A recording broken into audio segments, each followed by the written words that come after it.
Pissed off Marine. Why are you pissed off?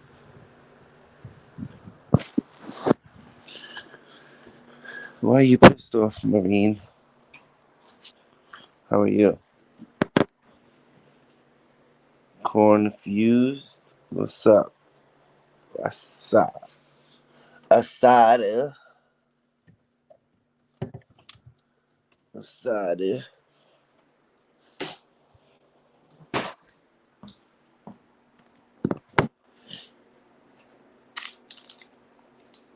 So I'm gonna wait for a few more people to get in here. Oh, at the government, yeah.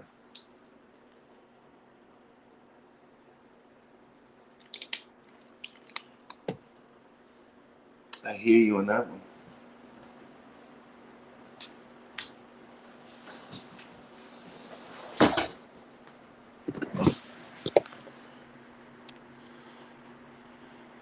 What's up, Freedom Audits? 7 Freedom.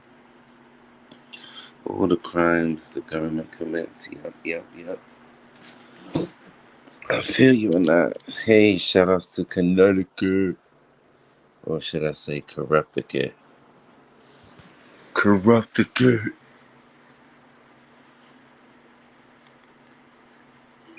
Scooby Doo.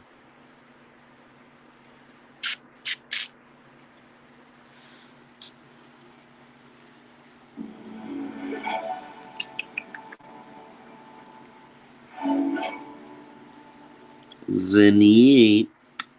Zenai P. What you looking at, Zenai?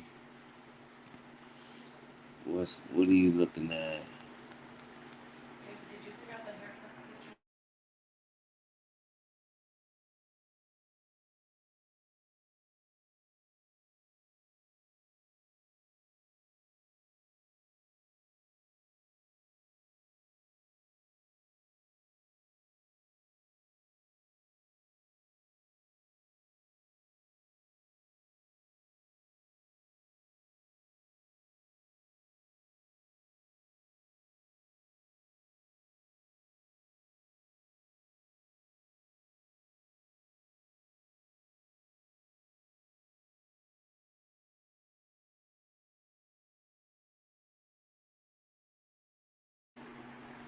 What's going on?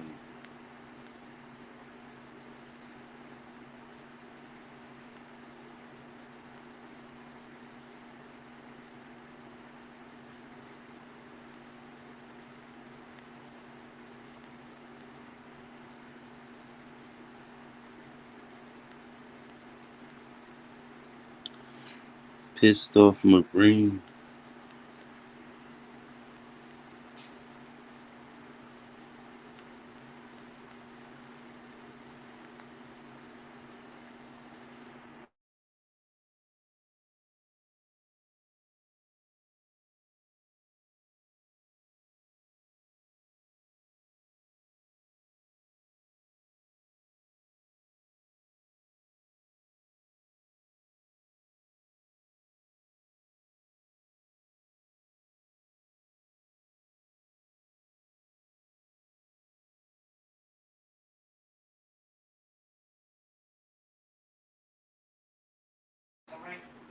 So I guess we're gonna start this off. I was hoping to get 10 people in at least. Shout outs to Cut and Shoot, Texas. Um, let's take a moment of silence for the still sick and suffering. Inside and outside.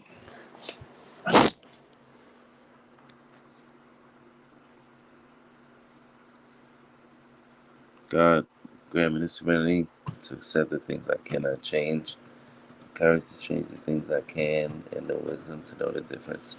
So I guess what I wanted to do today was play a speaker, one of the speaker tapes I have, and then I guess just comment on it from there.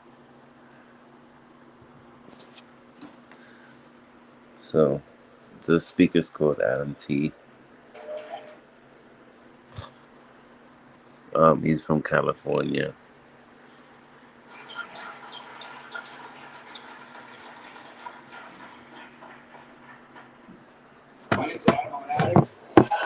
Let me know if you guys can hear it. It's an honor and a privilege to be asked to participate in Narcotics Anonymous. Ultimately, it's a responsibility to give back what was so freely given to me. I want to welcome you guys that are new. If you're trying NA one more time, but perhaps you don't think this will work for you, if you really don't want to be here. I mean, I hate to say this, but put a 1 in the chat if you can hear it. People, you know, I would get released from treatment centers, and the last thing I wanted to do was, you know, get involved in this. I mean, a lot of people get loaded to fit in.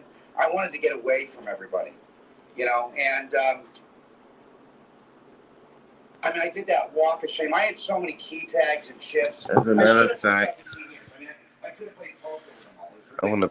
I want to play one of you. I'm gonna play one of my other tapes. I did that walk.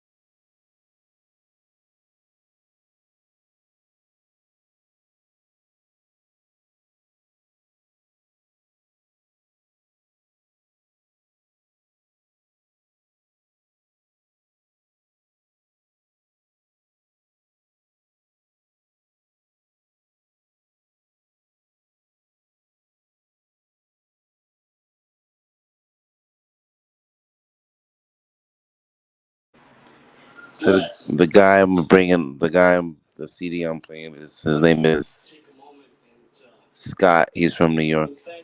He has a powerful message. It's just amazing. It's a Saturday night, you know, and we're all in this place, and I'm real grateful. Got a lot of gratitude in my heart. I want to thank the Kentuckiana region for inviting me to share my experience, strength, and hope with you. It still blows me away that people like us are invited anywhere. Woo. Very, very, very grateful. Coming here to Indiana, I don't even know this Kentucky and Indiana thing. I do a lot of traveling. You know, I travel out of Cincinnati. So a little bit weary off the plains. God, I was on the... Just fast forward it. I'm here right now in the physical. But brain, okay? That light is recovering addicts. That light is faith, is hope in the dark. That's us at the end of the tunnel saying, you do what we do, and you'll be where we're at. Or at least you'll be where you're at, clean. You know, Narcotics Anonymous is a simple program.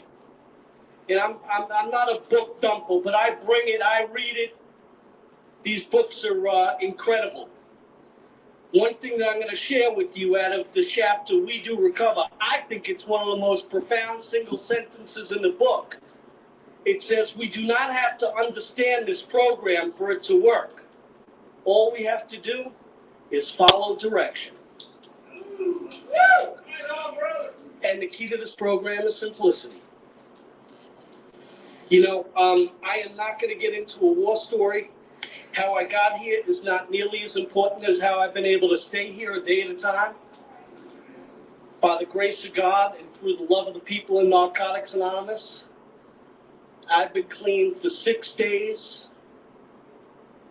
5 months, and 20 years.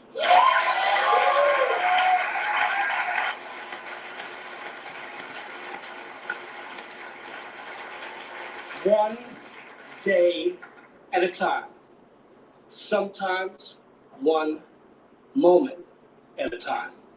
Sometimes 1 minute at a time. Sometimes 1 hour at a time. And if you knew, you just fasten your seatbelt because you're in for the ride of your life. This is a spectacular journey. The journey of a lifetime begins with 1 day and the first step.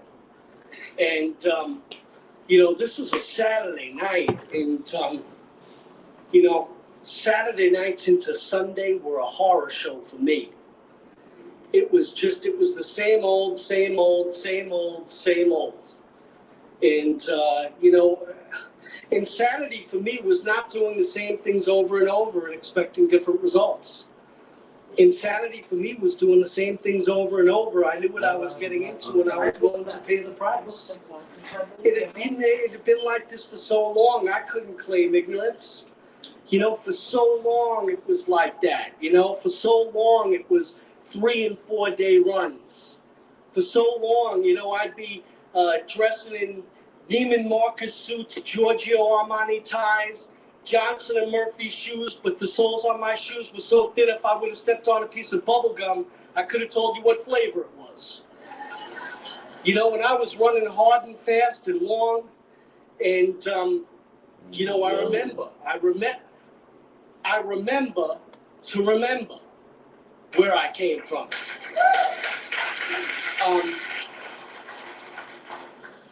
Saturday nights into Sundays, it was just, it was hope based in desperation. It was a very dark place with not much light at all. It was like hoping that the cop spot would be open on Sunday. Hoping that I didn't get beaten by dummies. Hoping that we went back to my place, that you went to the bathroom so I could take some of yours. And hoping that when I went to the bathroom, you didn't take some of mine. It was always back and forth and back and forth and, like hiding money from myself. Who in this world hides money from themselves? You know what I mean? Just crazy stuff. And, I'm blessed today. I'm just blessed that I don't have to live that way anymore. I'm blessed that I'm not like, I remember I don't know about the Clubhouse. I used to cop in Harlem and Washington Heights on St. Nick, Wadsworth, and Audubon with a Bible in my hand on Sunday morning, so it looked like I fit in with the people that were going to church. But I was so whacked. I was so zooted. I was so paranoid. I thought the people in front of me were following me. I was whacked. It was always the same old, same old. You know what I mean? I lived in Fort Lee, New Jersey, the first stop over the George Washington Bridge that connected New York to New Jersey. And sometimes when I had the money, I took a bus. You know what I mean? And I put like a Walkman on that didn't have batteries because I was shaking. I wanted people to at least think that I was like listening to music or something like that. I'd get back to my place, I'd smoke everything up, I'd be like lifting up the hood on the stove and smoking mozzarella cheese at the end of the night. It was crazy. I'd be like burning my hair with the stove. I'd have no eyebrows. I'd come out on Monday and my friends would look at me, they'd say, "Hey Scott, you look like you got some color this weekend. You go to the beach?" I said, "No, I never left the damn kitchen." It was crazy. Yeah, it's funny today. It wasn't so funny back then.